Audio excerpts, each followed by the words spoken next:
Nick, maybe I could throw triple lock to you. How politically, how long do you think the triple lock survives? I think it really depends on what some of the opposition parties do, actually.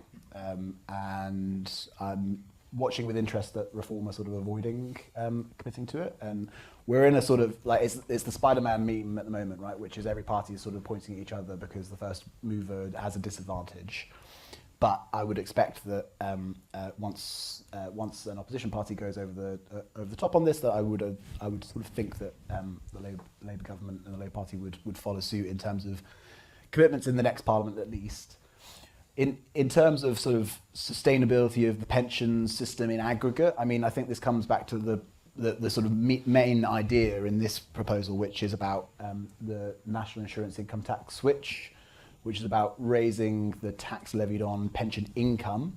I think, how we, not to make it too simplistic, but we got to this sort of debt to GDP perspective because we have been borrowing to sort of give artificially high levels of consumption for lots of generations that sort of predate the current one.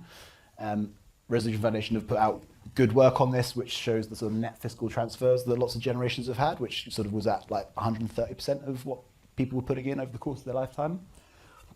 And when you look at the OBR fiscal risk report about people focus on the rate at which migrants become net beneficiaries of the fiscal transfers, but actually the most shocking thing for me is that we as domestic